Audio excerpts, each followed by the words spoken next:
नमस्कार दोस्तों, next 9 life देख रहे हैं आप और मैं हूं आपके साथ प्रज्ञा सिंह। बहुत बहुत स्वागत है आपका हमारे आज के इस खास प्रोग्राम में। आज के इस प्रोग्राम में हम बात करेंगे सूबे के मुखिया यानी कि उत्तर प्रदेश के मुख्यमंत्री योगी आदित्यनाथ की। जी हाँ, लगातार अपने कड़े एक्शन को लेकर योगी आदित्यनाथ चर्चाओं में बने रहते हैं। आपको बता दें कि आज योगी सरकार के 100 दिन का कार्यकाल पूरा हो चुका है, जिसे लेकर जो योगी आदित्यनाथ है वो इस वक्त उन्होंने एक बड़ी प्रेस कॉन्फ्रेंस की है, यहाँ पर जनता को संबोधित किया है और इस दौरान उन्होंने समाजवादी पार्टी के राष्ट्रीय अध्यक्ष अखिलेश यादव पर जमकर निशाना साधा। इसके अलावा उन्होंने और क्या कुछ कहा है, क्या उनकी रणनीति है 2024 को लेकर, आज हम इसी पर चर्चा करेंगे, जिसके लिए मेरे साथ मौजूद है मेरी बेहद ही खास सहयोगी कशिश। कशिश, आपका बहुत बहुत स्वागत है। कशिश, जिस तरीके से हम लगातार देख रहे हैं कि योगी अपने एक्शन पर चलते हैं और ये जो उनका एक्शन है कहीं ना कहीं विपक्ष की आंखों में खटकता है। लगातार जिस तरीके से योगी आदित्यनाथ का बुलडोजर एक्शन अगर हम बात करें तो वो बहुत ज्यादा खटकता है, फिर चाहे वो अखिलेश यादव हो, मायावती हो, ओवैसी हो या फिर तमाम जो विपक्षी नेता हैं। आज योगी सरकार के कार्यकाल के 100 दिन पूरे हो गए हैं, जिसकी खुशी योगी सरकार में साफ तौर पर दिख रही है। कार्यकर्ता यहाँ पर खुश है, लेकिन आपसे मेरा पहला यही सवाल होगा, क्या लगता है कि इन 100 दिन के कार्यकाल में जो योगी आदित्यनाथ है, जो वादे उन्होंने किए थे, कितने पूरे हो पाए हैं और कितने अभी अधूरे हैं? जो वादे हर सरकार करती है, योगी आदित्यनाथ ने भी किए, तो क्या लगता है कि कितने पूरे हुए हैं और कितनी सही सरकार ये उत्तर प्रदेश के विकास में साबित हुई है? देखिए, अगर देखा जाए अभी जब से दोबारा से सत्ता में आई है योगी सरकार, उसके बाद से लगातार एक के बाद एक एक्शन लेती ही नजर आ रही है। वो चाहे बुलडोजर का एक्शन हो या फिर कोई भी एक्शन हो। यहाँ पर हमने देखा कि किस तरीके से लाउड स्पीकर हटाने की बात की गई और वो लोगों ने इतना माना कि 150 से ज्यादा लाउड स्पीकर खुद भी लोगों ने हटाए, खुद मस्जिदों पे चढ़ के। तो आप देखिए यहाँ पर कि सिर्फ योगी सरकार ये नहीं कि ऑर्डर दे रही, यहाँ पे जनता भी उनका साथ देती नजर आ रही है, वो कोई भी धर्म के लोग हो। तो देखिए, धर्म की राजनीति करना किसी के लिए भी काफी ज्यादा खराब है और योगी आदित्यनाथ वो चीज नहीं करते हैं। और रही बात ये बुलडोजर की, तो देखिए बुलडोजर उनके घर पर चल रहा है या उनके दफ्तरों पे चल रहा है, जो सच में यहाँ पर गैर कानूनी काम करते नजर आते हैं और इसका पूरा सपोर्ट जनता कर रही है। तो देखिए, सबसे बड़ी बात यहाँ पर योगी सरकार के लिए ये ही है कि यहाँ पर जनता का सपोर्ट मिल रहा है, तभी तो अब दोबारा से सत्ता में आए हैं। तो कहीं ना कहीं कहा जा सकता है कि जो काम है, देखिए एकदम से पूरे नहीं होते हैं काम। अब यहाँ पर कितने टाइम से सपा पार्टी यहाँ पर राज करती नजर आ रही थी, लेकिन अब यहाँ पर योगी आदित्यनाथ की पार्टी आई, पिछली बार आई, इस बार भी जीती। तो आने वाले टाइम तक सारी चीजें धीरे धीरे करके सॉल्व होगी। और जब सबसे जरूरी बात जो जनता खुद कहती नजर आती है कि क्राइम रेट जो है वो काफी कम होता नजर आया। अब देखिए, ऐसा तो नहीं कहा जा सकता कि पूरी चीज साफ हो जाए, कभी कभी तो क्राइम होगा। अब ये तो है नहीं कि हमेशा पुलिस उसी जगह पे रहेगी, तो बार बार गलतियां ना निकाल के उन चीजों को सपोर्ट करना और कैसे ठीक किया जा सकता है उस पर भी कभी बात करनी चाहिए। जी बिल्कुल, साफ तौर पर आपने काफी सही कहा, लेकिन यहाँ एक सवाल और उठ रहा है। देखिए, जिस तरीके से उत्तर प्रदेश में, न केवल उत्तर प्रदेश में बल्कि पैगंबर विवाद जो था बहुत ज्यादा बढ़ गया, उत्तर प्रदेश से निकलकर अब ये देश में पूरे फैल गया है। तो देखिए, इस विवाद को लेकर भी लगातार विपक्ष योगी सरकार पर हमला बोल रहा है। हमला क्यों बोल रहा है? क्योंकि जिस तरीके से कानपुर में जो हिंसा हुई उस पर लगातार योगी ने एक्शन लिया, बुलडोजर चलाए गए जो दोषी थे उनके घरों पर। तो इस पर अब जो विपक्ष है वो ये कह रहा है कि अब उत्तर प्रदेश में सिर्फ योगी का राज चलेगा, वही प्रशासन है, वही सरकार है, वही सारे फैसले ले रहे हैं। तो फिर क्या उत्तर प्रदेश के जो पुलिस थाने हैं, जो कोर्ट है, क्या उनमें ताला लगा दिया जाए? क्योंकि हर फैसला तो खुद ही ले रहे, तो फिर वहां पर कोर्ट की क्या जरूरत है, पुलिस की क्या जरूरत है? इस पर क्या कहेंगी आप कशिश? देखिए, बात कितनी बात होती है कि सबका मुंह है, सब अपनी अपनी बात यहाँ पर रख सकते हैं। तो वही सेम चीज है कि यहाँ पर जो पैगंबर का मामला सामने आया, जो भी केस हुआ, यहाँ पर नुपुर शर्मा आई बीच में, उसके बाद कानपुर में हिंसा। तो आप ये देखिए यहाँ पर कि किस तरीके से नुपुर शर्मा ने जब ये बात कही थी, उसके 2 दिन बाद कानपुर में हमने ये सारी चीजें देखी, उसके बाद 2 से 3 दिन बाद तस्वीरें सामने आती है। तो इसमें कितनी लेट लतीफी है, इस चीज को माना जा सकता है। लेकिन ये कहना है कि पुलिस क्यों है या फिर सुप्रीम कोर्ट क्यों है, तो आप देखिए सुप्रीम कोर्ट ने खुद जजमेंट दिया था कि हाँ, उन लोगों के घर पे बुलडोजर चल सकता है, उनके घर पे दफ्तरों पे बुलडोजर चल सकता है जो सच में गैर कानूनी काम करते हैं। तो इस चीज के लिए तो क्लैरिटी कहीं ना कहीं विपक्ष को मिल गई होगी, जहां तक मुझे लगता है। और रही बात यहाँ पर पुलिस की, तो देखिए पुलिस लगातार काम करती नजर आती है, हमें तस्वीरें हमें साफ दिखाई देती है। यहाँ पर योगी आदित्यनाथ बस अपना एक एक्शन करते हैं, एक बात अपनी रखते हैं। यहाँ पर लगातार विपक्षी दल ये कह रहे हैं कि योगी राज में टारगेट करके सिर्फ मुस्लिम पक्ष के जो लोग हैं उनके खिलाफ कार्रवाई हो रही है, हिंदू पक्ष के जो लोग हैं वो भी गलत करते हैं लेकिन जी। उनके खिलाफ यहाँ पर कार्रवाई नहीं होती। तो लगातार जिस तरीके से विपक्षी दल है वो यहाँ पर सीएम योगी की सरकार को यहाँ पर साफ तौर पर मुस्लिम करार दे रहे हैं कि वो मुस्लिम विरोधी हैं। इस पर कशिश आप कितना सहमत है? क्या वाकई लगता है कि योगी का एक्शन सिर्फ मुस्लिम विरोधी है, हिंदू पक्ष को वो बचाते हैं? इस पर क्या कहेंगे आप? इस देखिए पे यहाँ छोटा सा पर आपका जितना जवाब मैंने चाहूंगी। देखा है उतनी तस्वीरें जितनी सामने आती है वो बार बार तस्वीरें रिपीट होती है सिर्फ मुस्लिम शख्स जो इंसान है उसकी। यहाँ पर हिंदुओं की कभी भी तस्वीरें बार बार वायरल नहीं होती है। यहाँ पर मुद्दे जानबूझ के उठाए जाते हैं धर्म को लेकर कि आप मुस्लिम को टारगेट करते हैं। कभी आप जिसने जुर्म किया है वो शायद हिंदू भी हो सकता है तो आप उनकी तस्वीरें क्यों नहीं सामने लाते? देखिए इसमें कहीं ना कहीं जो प्रचार प्रसार करते हैं उनकी भी गलती हम मान सकते हैं। हम ये नहीं कह सकते कि ये इसकी सरकार है या उसकी सरकार है। ऐसे तो लोग लगातार कहते नजर आते थे कि कांग्रेस हमेशा मुस्लिम के पक्ष में रही है। अब यहाँ योगी आदित्यनाथ कुछ भी काम कर रहे हैं तो यहाँ पर ये कहना है कि वो विरोधी है तो देखिए ये बेबुनियादी यहाँ पर बात है, बिल्कुल गलत बात है।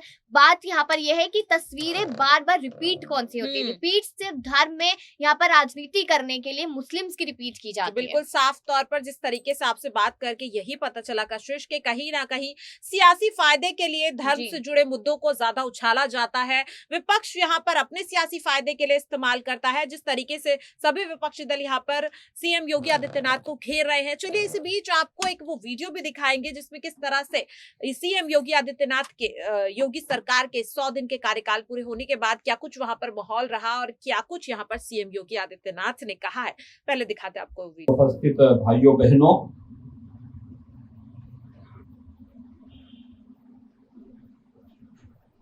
सेना बंधुओं को मैं इस बात के लिए धन्यवाद देता हूं कि गोमती नदी के इस तट पर इस प्राचीन मंदिर के पुनरुद्धार कार्य को संपन्न करते हुए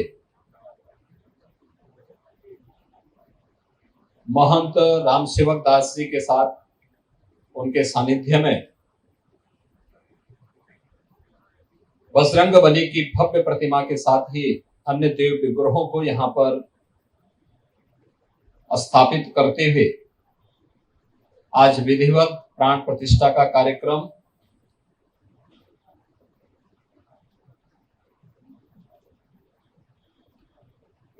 जूना अखाड़ा के आचार्य और महामंडेश्वर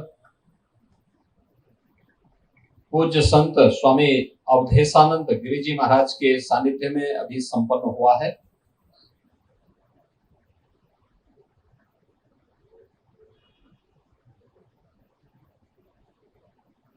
मंदिर की जो बाहरी आभा है उससे सहज ही हम अनुमान लगा सकते हैं कि मंदिर अति प्राचीन है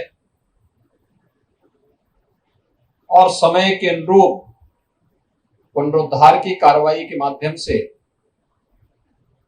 श्रद्धालु जनों की भावनाओं को सम्मान देते हुए यह कार्यक्रम इस पुनरुद्धार के कार्यक्रम के साथ सेना बंधु जुड़े और उन्होंने उसे एक नया स्वरूप अपने पूज्य माता और पिता की स्मृति में देने का कार्य किया है।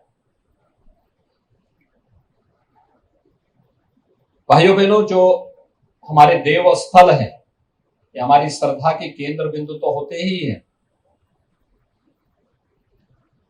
लेकिन यह भारत की आस्था के प्रतीक है और भारत की आस्था का मतलब राष्ट्रीय एकात्मता के स्थल भी है। एक बार एक वामपंथी विचारक से पूछा गया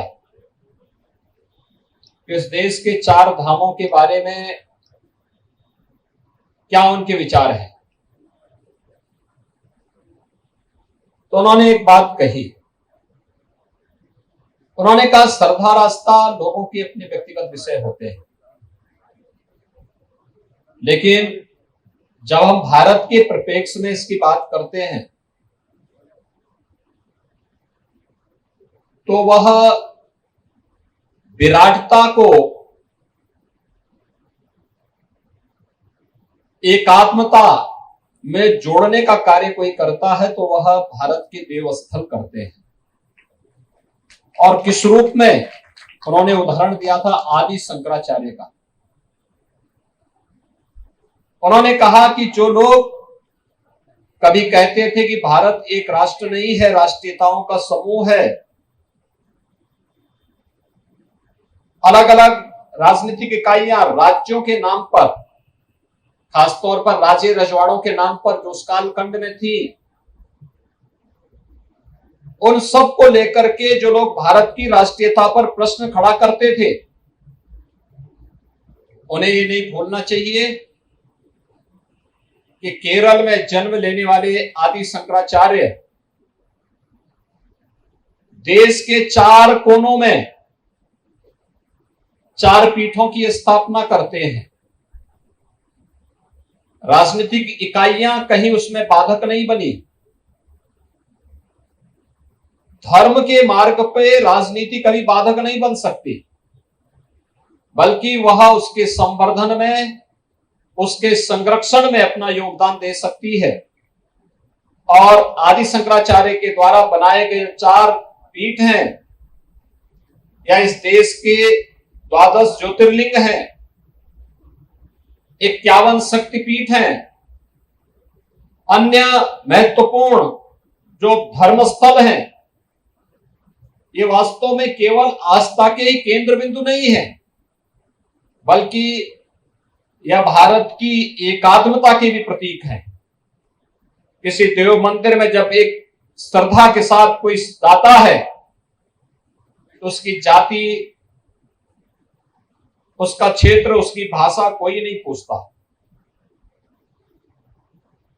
जिस श्रद्धा के साथ व्यक्ति गया, उसी श्रद्धा का फल उसे प्राप्त भी हो जाता है। ये हम सब की मान्यता रही है। और यहां पर बहुत भव्य और दिव्य प्रतिमाओं को स्थापित करके सेना बंधुओं ने अपने पूज्य माता और पिता को दोनों की स्मरण, उनको, उनके प्रति आम जनमानस की श्रद्धा को और मजबूत करने का कार्य किया है। मैं इसके लिए उन्हें हृदय से बधाई देता हूं। हमारे देव मंदिर लोक कल्याण के माध्यम है, हमें उसे निरंतर उसी पथ पर अग्रसर करके लेके चलना होगा। देव मंदिरों में आने वाला कोई व्यक्ति भगवान की पूजा भी करे, लेकिन बिना उसकी जाति पूछे, बिना उसकी क्षेत्र भाषा पूछे कोई आता है, तो उस मंदिर की व्यवस्था से जुड़े हुए लोग जो भी प्रसाद ग्रहण करते हैं, हर एक आने जाने वाले लोगों को उसको भी देने का कार्य करेंगे, तो कोई व्यक्ति भूखों नहीं रहेगा। ये कार्य सरकारें बाद में उठाना शुरू किए हैं, ये काम पहले देव मंदिर ही उठाया करते थे।